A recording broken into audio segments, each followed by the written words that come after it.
नमस्कार दोस्तों, स्वागत है आपका मेरे चैनल गोविंद गोपाल में। फिर से एक बार दोस्तों इस वीडियो में हम बात करेंगे 3 अपडेट को लेके। एक शिक्षा मित्र की 2 बेसिक शिक्षा से जुड़ी अपडेट हैं, लेकिन पहले हम बेसिक शिक्षा से जुड़ी अपडेट संक्षेप में बता दें, फिर बताते हैं आपको शिक्षा मित्र से जुड़ी अपडेट। तो बेसिक शिक्षा में हम आपको बताएं कि विद्यालय समय परिवर्तन को लेकर फिर से एक आदेश आ गया है। जी हाँ, अब विद्यालय का समय सुबह 8 बजे से 2 बजे तक का कर दिया गया है। पहले जो सबसे पहले ग्रीष्म अवकाश के बाद जो आदेश आया था कि विद्यालय में साफ़ सफाई करनी है, बच्चों का स्वागत करना है, समर कैंप लगेगा, उसके अंतर्गत जो समय निर्धारित किया गया था वो 8 से 2 किया गया था। लेकिन 18 जून को महानिदेशक महोदय का एक आदेश आया जिसके अंतर्गत समय को बदलते हुए सुबह 7:30 से 1:30 बजे तक कर दिया गया। लेकिन कल फिर से 26 जून को मुख्य सचिव जी का एक आदेश आ गया जिसमें उक्त निर्देश पहले ही जो है दिए जा चुके थे, लेकिन अंत में विद्यालय का समय फिर से 8 से 2 बजे तक का कर दिया गया है।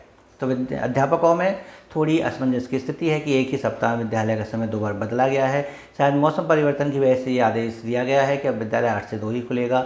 लेकिन उत्तर प्रदेश काफ़ी बड़ा प्रदेश है, तो हो सकता है कि जिला स्तर पर जो जिला अधिकारी महोदय हैं, जिला बेसिक शिक्षा अधिकारी महोदय हैं, वो मौसम के अनुसार इसमें परिवर्तन करते हैं या नहीं करते हैं, ये 1 जुलाई के बाद ही पता चलेगा। तो 1 जुलाई तक आपको अब आदेश का इंतज़ार करना होगा, और कोई आदेश नहीं आता है तो मुख्य सचिव जी के आदेशानुसार विद्यालय अब 8 से 2 बजे तक ही खुलेंगे।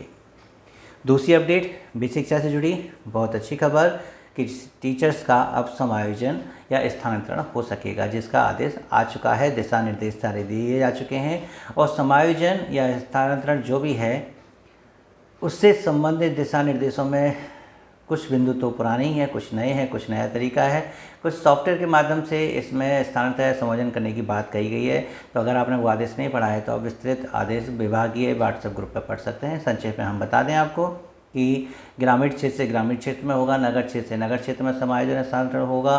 कम अध्यापक जहाँ पर हैं, यानी आरटीई के छात्र और शिक्षक अनुपात के अनुसार जहाँ कम अध्यापक है वहाँ पर अध्यापकों को भेजा जाएगा, और जहाँ विद्यालय में ज़्यादा अध्यापक हैं वहाँ पर कनिष्ठ यानी सबसे जूनियर टीचर्स से जो है लिस्ट बनेगी। पहले जूनियर को वहाँ से समायोजित किया जाएगा, यानी उनको वहाँ से जाना होगा। लेकिन आपको कुछ नहीं करना है, आपको बस पोर्टल का इंतज़ार करना है।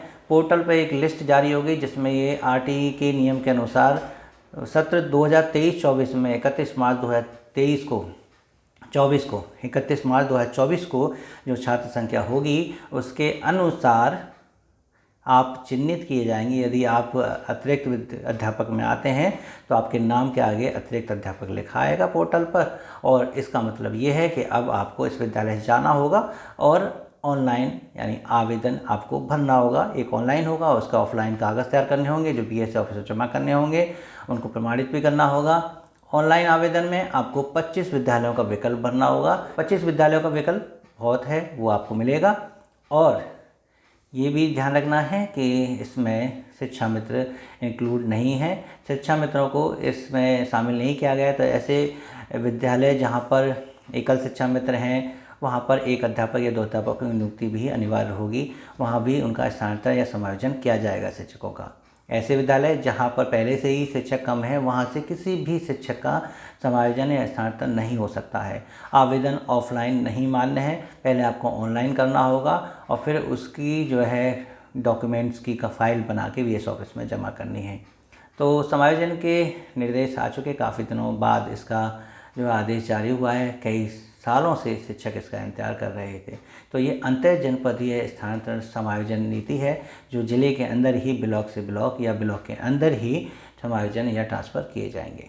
तो तीसरी खबर शिक्षा मित्रों से रिलेटेड है, वो हम आपको बताएं कि आदर्श समायोजित शिक्षक शिक्षाविद वेलफेयर एसोसिएशन जो जितेंद्र शाही का संगठन है, उनके पदाधिकारीगण माननीय बेसिक शिक्षा मंत्री जी के आवास पर उनको जन्मदिन की बधाइयाँ देने के लिए गए। 24 जून का उनका जन्मदिन है और 25 जून को वो वहाँ गए, उनको उन्होंने बुके दिया और जन्मदिन की बधाइयाँ दी। साथ ही साथ शिक्षा मित्रों से संबंधित समस्याओं पर चर्चा भी की। उसके बाद माननीय बेसिक शिक्षा मंत्री जी ने माननीय मुख्यमंत्री से आपकी बात गंभीरता से करने के लिए आश्वासन दिया है और कहा है कि आपकी समस्याओं का समाधान जल्द से जल्द कराएंगे। संगठन प्रयासरत है और आपको भी थोड़ा सा क्या करना होगा।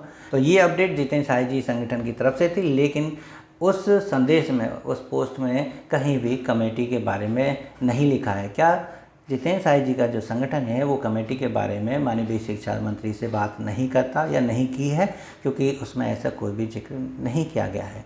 क्या कमेटी की रिपोर्ट से जितेंद्र साय जी का संगठन सहमत नहीं है? अगर वो सहमत होते तो शायद माननीय शिक्षा मंत्री से कमेटी की रिपोर्ट को जल्द से जल्द लागू करवाने या सामने लाने के लिए कहते। वो भी ये प्रयास करवाते कि कमेटी की रिपोर्ट में क्या है और उससे क्या शिक्षा मंत्री की सारी समस्याओं का समाधान हो जाएगा, ये जानने का प्रयास माननीय शिक्षा मंत्री से करते। तो बात यहाँ है कि कमेटी और कमेटी की रिपोर्ट से संबंधित कोई भी शब्द उनके संदेश में नहीं था। इसका आशय ये है कि संगठन अपना अलग प्रयास कर रहा है शिक्षा मंत्रालय से संबंधित समस्याओं का समाधान के लिए, और जो सुशील कुमार यादव जी हैं उत्तर प्रदेश प्राथमिक शिक्षा में संघ के प्रदेश महामंत्री, वो अपना प्रयास कर रहे हैं। शायद कमेटी बनना, कमेटी में रिपोर्ट जो है तैयार होना, ये सारा कार्य अब उस संगठन का रह गया है। इनका अपना अलग प्रयास चल रहा है। दोनों मिलके कब एक साथ कौन सा प्रयास करेंगे जिससे शिक्षा में की समस्याओं का समाधान होगा, या अब आपकी समस्याएं जल्दी ही खत्म हो जाएंगी, आगे आने वाला वक्त बताएगा। फिलहाल आपको सरकार के साथ सामंजस्य बनाते हुए, सरकार के साथ अनुनय विनय करते हुए, वार्तालाप करते हुए थोड़ा सा इंतजार करना होगा। तो शायद कमेटी की रिपोर्ट से आपकी सारी समस्याओं का समाधान हो जाए। तो बेसिक शिक्षा से जुड़ी और शिक्षा में से जुड़ी अपडेट बस यही थे हमारे पास। उम्मीद है आपको अच्छी भी लगी होंगी। तो वीडियो को लाइक कीजिएगा, शेयर कीजिएगा, चैनल पर नए हैं तो चैनल को सब्सक्राइब कीजिएगा। मिलेंगे आपसे अगली वीडियो में ऐसे ही कुछ अपडेट के साथ। तब तक के लिए नमस्कार, जय हिंद।